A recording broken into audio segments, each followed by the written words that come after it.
में थे कि आज जो है रोशन रोही का बेल होगा, लेकिन क्या कुछ हुआ है इन सब मुद्दाओं पे आज हम बात करने वाले हैं। किरण सिंह के अभी वकील अभी हमारे साथ हैं। मुकेश सर क्या हुआ है सर आज के दिन? देखिए, आज एडीजे 6 पटना सिविल कोर्ट में special case POCSO case number 60/2024 अभियुक्त का नाम रोशन रोही, जिसकी आज बेल पर फाइनल सुनवाई हुई और लगातार 3 डेट से फाइनल सुनवाई पे बहस चल रही है। कोर्ट किसी अंतिम नतीजे पे नहीं पहुंची है और रोशन रोही को बेल देने से पिछले तिथि की तरह आज भी देने से उन्होंने इनकार किया है। 6 ने उन्होंने सीधे खारिज किया कि अभी बेल के लायक ये मामला नहीं बनता है, because the investigation is going on still pending, so no any step will be taken by this honourable court. Sir मतलब आज सर क्या रोशन रोही को सर बेल नहीं हुआ? किरण सिंह के जो सर आप मतलब बता रहे हैं कि 23 तारीख को जो है फिर से होने वाली है, सर क्या कुछ 23 तारीख को? देखिए, 23 तारीख को बहुत ज़बरदस्त, फिर उसी तरीके से जैसे आज 5 तारीख को 15 तारीख को आज बहस हुई, दोनों पक्षों के वकील के मौजूदगी में बेल पे बहस हुई। हम बेल का अपोज कर रहे थे, बेल का विरोध कर रहे थे। हम ऑनरेबल एडीजे 6 से यही अपील किए कि रोशन रोही भी एक कलाकार है और कला दिखाने के नाम पर और कलाकार बनाने के नाम पे वो पीड़िता को शोषण किया, झांसे में रखा, उसको लंबे समय तक उसको कस्टडियल जो है कि उसका जो है कि शारीरिक शोषण करते रहा, इसलिए अब बेल के लायक नहीं है। और इस कोर्ट की परंपरा रही है, मैंने ऑनरेबल कोर्ट से ये भी अपील किया, ये भी प्रार्थना किया कि इस कोर्ट की अभी तक की परंपरा मैंने देखा है कि जहां स्पेशल पॉक्सो एक्ट लगा हुआ हो, साथ में 376 और 5PC लगा हुआ हो, ऑनरेबल कोर्ट हुजूर को मैंने कहा कि हुजूर आपने भी कभी इस प्रकार के मैटर में किसी प्रकार का कोई बेल ग्रांट नहीं किया है और आपका जो रिजेक्शन मैटर है उसको हाई कोर्ट ने भी कंसिडर नहीं किया है, ट्रायल सीधे होता है। हमने ऑनरेबल जज को कहा कि हुजूर यह केस जो है ट्रायल के लायक है, चूँकि अब 75 दिन हो गया है कस्टडी का, अब 15 दिन के बाद जो है कि चार्जशीट आएगा, इसलिए इसको ट्रायल के लिए रखा जाए। आगे ट्रायल पर जब पीड़िता का गवाही होगा उसके बाद बेल पर विचार किया जाएगा। सर ये कह रहे हैं कि किरण सिंह के तरफ से जितने भी जो प्रूफ दिखाए जा रहे हैं वो सभी फर्जी हैं, सभी पेपर जो है वो फर्जी है, वो झूठ बोल रहे हैं। रोशन रोही के वकील, रोशन रोही के वकील साहब विद्वान अधिवक्ता झूठ बोल रहे हैं, उन्हें कुछ भी पता नहीं है और यहाँ तक हमको नहीं लगता है कि वो किसी लड़ाई में हमारे साथ टिक रहे हैं। सर वो पूरा प्रूफ दिखा रहे हैं ना पेपर, कोई प्रूफ नहीं देख रहे हैं, बिल्कुल फैब्रिकेटेड और क्रिएटिव वो डॉक्यूमेंट्स ला करके दे रहे हैं। वो तो रोशन रोही को जो है कि जीवन को जो है कि गर्त में ले जा रहे हैं, वो रोशन रोही को बचा नहीं रहे हैं। जिस प्रकार से वो एडवोकेसी कर रहे हैं डिफेंस के वकील होने के नाते, उनका काम नहीं होता है एज प्रूफ देना।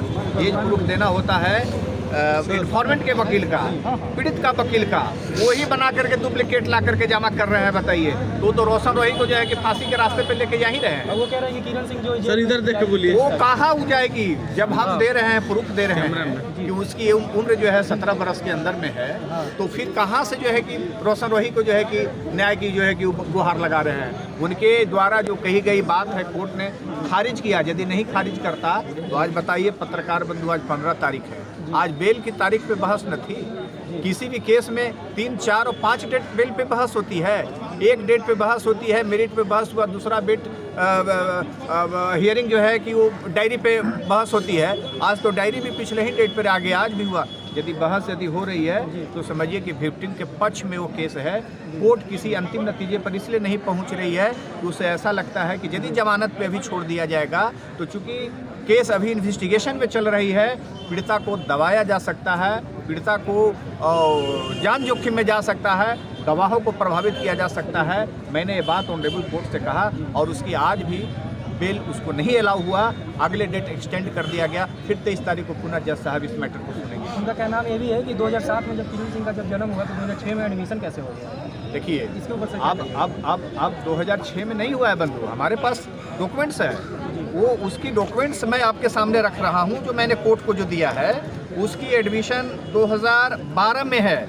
और एफिडेविट के साथ हम जो है कि वो लगाए हैं। आप देख लीजिए, ये देख लीजिए संत विनोबा हाई स्कूल का है। आप दिखा सकते हैं 2012 का एडमिशन केजी का है। आप लोग देखिए पूरी तरह से आप दिखा सकते हैं। इस पेपर को उन्होंने ये भी फर्जी बताया कि ये फर्जी कैसे हो सकता है? सर ये 80 तारीख कहाँ से हो गया? 80 नहीं है, 80 8, 10, 12 है, क्लियर है। 80 नहीं है, 80 नहीं है, 8, 10, 12 है। ये तो स्कूल के रिकॉर्ड है, देख लीजिए। और जब स्कूल की जो ओरिजिनल प्रति देखिएगा तो पता चलेगा कि 15 वर्ष पुराना सही में रिसिप्ट है, काट के दिया हुआ है। आप देख लीजिए 8/10/2012 है। ये मीडिया सामने है।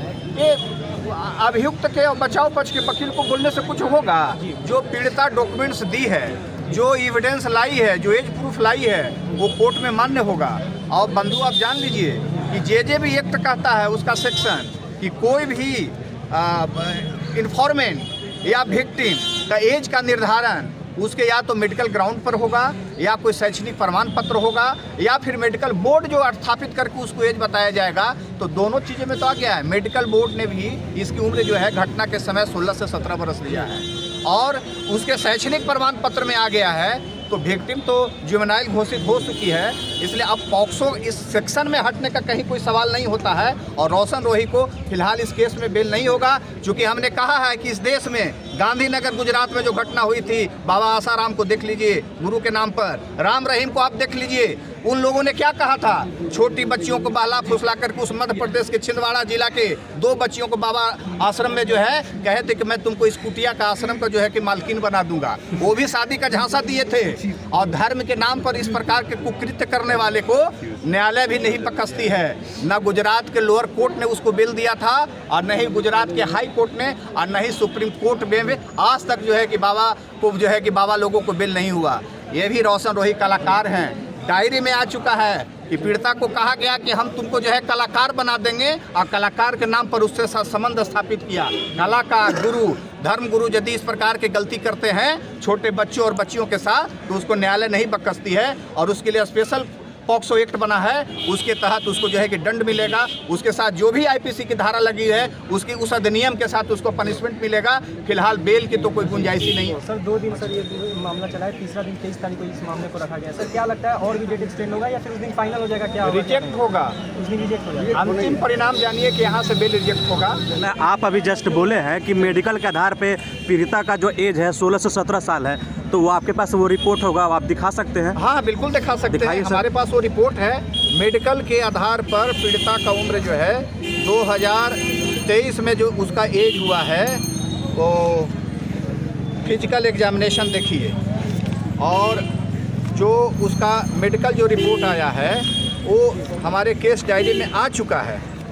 इसलिए देखिए इसका जो है कि मेडिकल हुआ है 13/4/2024 को, समझे ना। एक संस्थान क्या है? क्या संस्थान पीएमसीएच से हुआ है? जी जी, पीएमसीएच से हुआ है। उसमें फिर 9/3/2024 को हुआ है जो है कि पीएमसीएच में पैथोलॉजी डिपार्टमेंट में। फिर जो है कि ये सब पार्ट्स है, रिपोर्ट है, देखिए सारा रिपोर्ट है। इसमें ये आया है रिपोर्ट, फाइनल रिपोर्ट ये देखिए जो है कि आपको जो है कि डिपार्टमेंट ऑफ रेडियोलॉजी का है, जिसमें पीड़िता का उम्र देखिए आपको आया है किस एज में क्या होता है, 17 से 19 आया है। तो 17 से 19 तो आपको नाबालिग ना हुआ, और इसे और 2 साल पहले जाइएगा, 22 की घटना है तो कितना हुआ? 15 से 17 हुआ। तो बंधु मैं कभी भी आउट ऑफ रिकॉर्ड बात नहीं कोर्ट में किया हूँ। यही कारण है कि आज हमारा केस टिका हुआ है, नहीं तो यह केस बहुत पहले जो है कि हमारे खिलाफ हो जाता है, तो और अभियुक्त को बेल मिल जाता। नहीं बेल मिल रहा है इसलिए कि material is available on the record. Court इस बात को समझ रही है कि यह मामला अभी बेल देने लायक नहीं होता है, क्योंकि अब तो 15 दिन के बाद चार्जशीट आ जाएगा। चार्जशीट में दूध का दूध और पानी का पानी हो जाएगा कि यह केस जो है कि पॉक्सो में हुआ कि जनरल ऑफ आईपीसी में होगा। यदि जनरल आईपीसी में होगा तो ट्रायल दूसरे एडीजे के ट्रांसफर हो जाएगा पॉक्सो कोर्ट से। मतलब सर जो होगा 23 तारीख को फाइनल हो जाएगा? 23 तारीख को पता चल जाएगा। आप ये जान ले बंधु कि 23 तारीख को बेल रिजेक्ट होगा। बेल रिजेक्ट होगा? बिल्कुल बेल रिजेक्ट।